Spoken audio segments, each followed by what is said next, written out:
Friends, welcome to my channel. आज हम जो टॉपिक स्टार्ट करेंगे वो स्टार्ट करेंगे संविधान का वर्गीकरण। संविधान का वर्गीकरण वैसे तो कई तरीके से किया गया है, लेकिन जो हम मुख्य रूप से बात करेंगे वो बात करेंगे हम ब्रिटेन की तुलना में।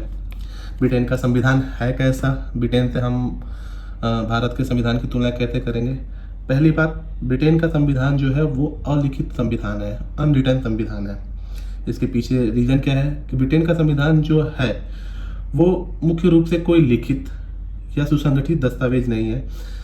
ये ब्रिटिश संविधान जैसा कुछ कहा नहीं जा सकता क्योंकि कोई लिखित दस्तावेज नहीं है। इसका प्रमुख कारण ये है कि हजारों वर्षों के से अधिक अवधि के दौरान निरंतर विभिन्न समझौते होते रहे हैं। राजनीतिक परंपराओं के अनुसार उनको चेंज किया गया है, जो एक दस्तावेज के लिखित रूप में नहीं है। वहाँ के लोगों द्वारा इस चीज़ को मान लिया गया है, उस कानून को मान लिया गया है, इसलिए वो उस चीज़ को संविधान कहते हैं। संविधान क्या है? मौखिक रूप से बनाए गए कानूनों को वो संविधान मानते हैं क्योंकि वहाँ लिखित दस्तावेज नहीं है। अगर हम भारत से तुलना करें तो भारत का क्या है? भारत का संविधान विश्व का सबसे बड़ा संविधान है। तो यहाँ अगर तुलना करते हैं तो भारत का संविधान कैसा है? लिखित संविधान है। और ब्रिटेन का संविधान कैसा है? अलिखित। ठीक है। दूसरी तुलना की जाए, अगर दूसरे बारे में बात की जाए तो क्रमिक विकास। क्रमिक विकास क्या होता है? क्रमिक विकास क्या लाता है? इवोल्यूशनरी, यानी समय के साथ साथ उसमें बदलाव लाना। ब्रिटिश संविधान जो है वो क्रमिक विकास का एक उदाहरण है। जैसे कि संविधान सभा द्वारा कभी इस संविधान को तैयार नहीं किया गया क्योंकि यह एक लिखित दस्तावेज नहीं है। हजारों वर्ष के अवधि के अनुसार इसे निरंतर इसमें बदलाव किए गए, यानी मौखिक रूप से बदलाव किए गए, और ऐसा मान लिया गया कि अब से यह जो मौखिक रूप से बताया गया है यही एक कानून है, इसलिए उसे संविधान में संशोधन कह सकते हैं या क्रमिक विकास के अंतर्गत बदलाव कह सकते हैं या चेंजेस कह सकते हैं। इसके विपरीत कहा जाए तो भारत भी क्रमिक विकास के अंतर्गत आता है क्योंकि इसमें भी समय के अनुसार इसमें संशोधन किए गए हैं। जैसे कि मान लीजिए संविधान संशोधन 42वां बहुत बड़ा संविधान संशोधन है। इसके अंतर्गत इसे सूक्ष्म संविधान भी कहा जाता है और ये एक लिखित दस्तावेज है। तीसरी बात किया जाए लचीला। लचीला दैट मीन्स की फ्लेक्सिबिलिटी।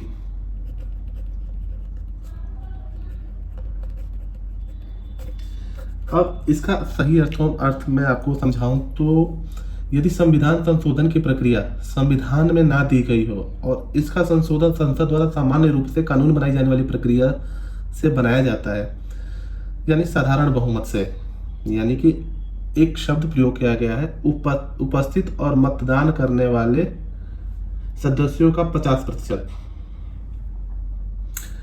तो इसे नमनीय संविधान कहा जाएगा। यानी कि कोई भी प्रक्रिया नहीं दी गई है, इसे जिस प्रकार से नॉर्मल कानून बनाए जाते हैं, आम कानून या नियम बनाए जाते हैं, उसी प्रकार से संविधान संशोधन की प्रक्रिया भी की जाती है, इसलिए उसे लचीला कहा जाता है।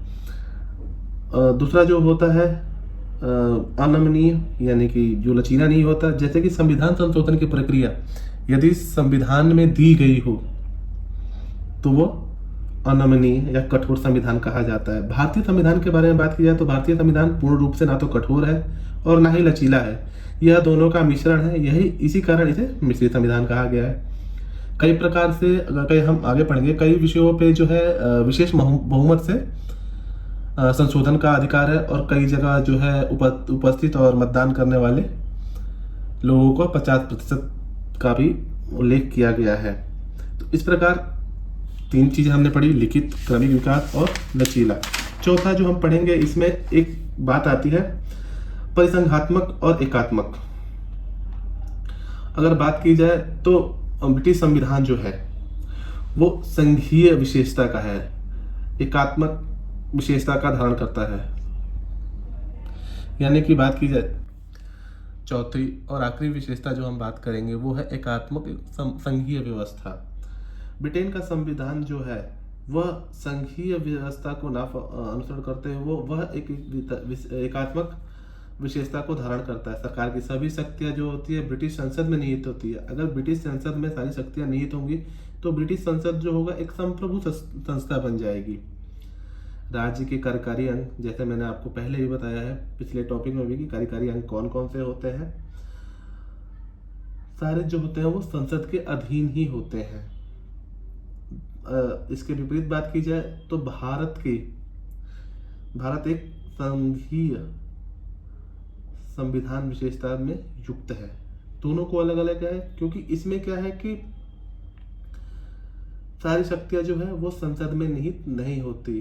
प्रांतीय सरकारें संविधान में शक्तियां प्राप्त करती हैं, जबकि ब्रिटेन के संविधान में संघीय सरकार जो है वो संविधान से शक्तियां प्राप्त नहीं करती।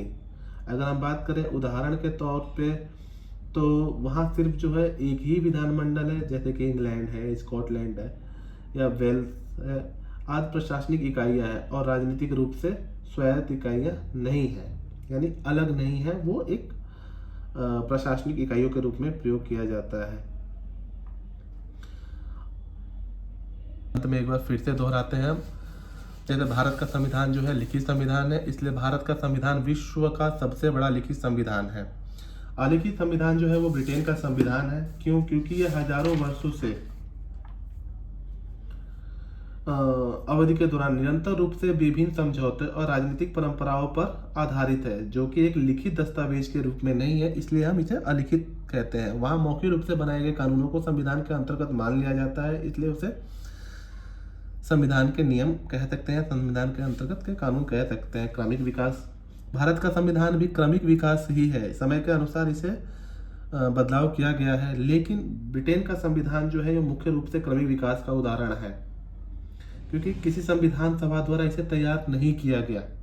जैसे भारत का संविधान जो है वो एक संविधान सभा द्वारा तैयार किया गया है, जो कि हम आगे पढ़ेंगे। सबसे बड़ी संविधान सभा की समिति जो थी प्रारूप समिति थी, जिसके कार्यकारी जो कार्य करते थे, जो मुख्य थे, वो BR अम्बेडकर थे। तो इसके बारे में हम आगे पढ़ेंगे।